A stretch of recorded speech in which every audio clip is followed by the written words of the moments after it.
Welcome to Medical Diverse. Today I will talk about the renal changes in pregnancy. So the size increases of the kidney during pregnancy, and the renal blood flow also increases, and hypertrophy may occur. Hypertrophy does not reverse till 3 months postpartum. Next, we have the ureters. Urethral diameter increases owing to the progesterone effect. Here it's worth to mention that the progesterone does not affect only the ureters, it also affects the stomach and the bowel.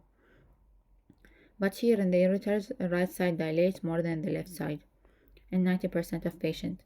Next, we have the glomerular filtration rate, renal plasma flow, and creatinine clearance all increase by 50% as early as the end of the first trimester. On the other hand, 25% decrease of serum blood urine nitrogen, creatinine, and uric acid. Fourth element here is glucosuria. High urine glucose. Glucose is freely filtered and actively reabsorbed. Tubal reabsorption threshold decreases from 195 to 155 mg per deciliter. Lastly, we have proteinuria. Urine protein remains unchanged, so the only element that does not change here is the proteinuria. Next, we have the endocrine. We have pituitary, we have the adrenal gland, lastly we have the thyroid. In the pituitary, both the size of the pituitary and increases, and the vascularity also increases, but in the pituitary we have the postpartum hypotension and we have Sheehan syndrome. Also on the thyroid we have high size and high vascularity, but we don't have in this case we don't have Sheehan syndrome. But in the thyroid we have high thyroid binding globulin, we have high T3 T4, and we have unchanged free T3 and free T4. But the adrenal gland, the size does not change, but we have high production of cortisol. It may rise to 2 to 3 folds for the production of cortisol. And next we have the fetal circulation. We have 3 in utero shunt exists within the fetus.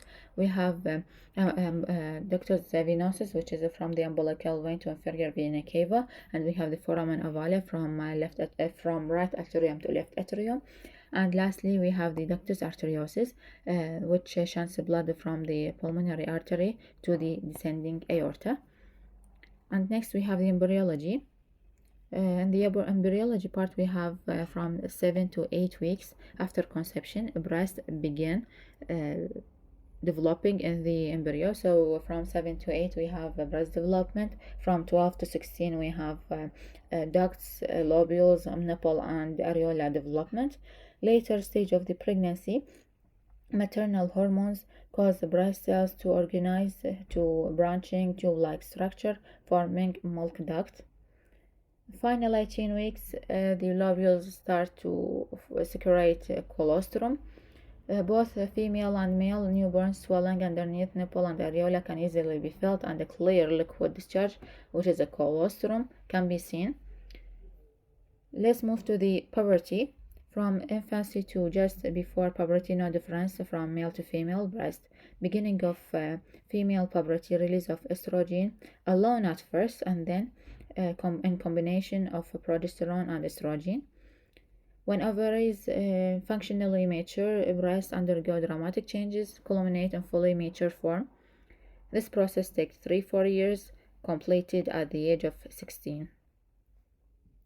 Let's move to the anatomy part. There are 15 to 20 lobes in each breast, arranged roughly in a wheel-spoke pattern, emanating from the nipple area. Distribution of lobes, however, is not even.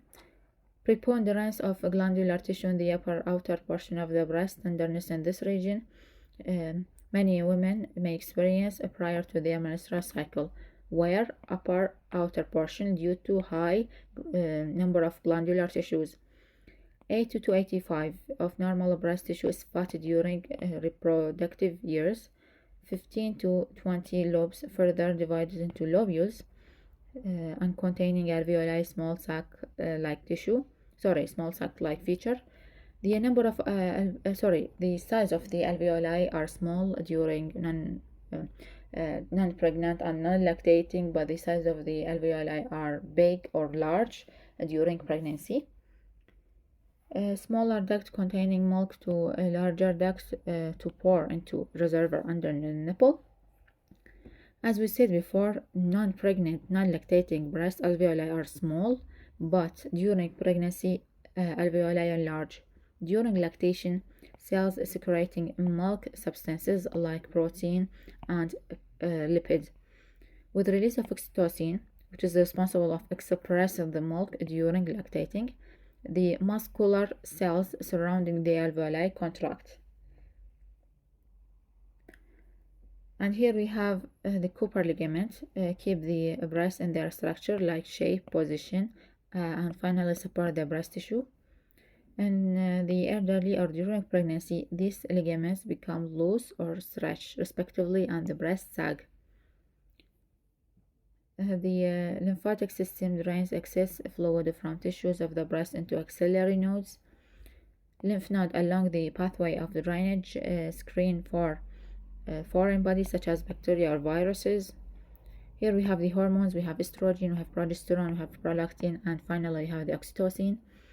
Estrogen released from ovarian follicle promote the growth of ducts. Progesterone released from the corpus luteum stimulate development of milk producing alveolar cells. Prolactin released from anterior pituitary gland stimulate milk production. Oxytocin released from posterior pituitary in response to sucking, and it's responsible of milk ejection from the lactating breast. Lastly, we have the estrogen. Actually, this is a summary. We have estrogen, progesterone, prolactin, oxytocin. First of all, we have the estrogen is responsible for duct nipple fat formation, and progesterone responsible for lobules and alveoli formation, and prolactin responsible of milk production, oxytocin responsible of milk ejection. This is the end of this episode. Thank you so much.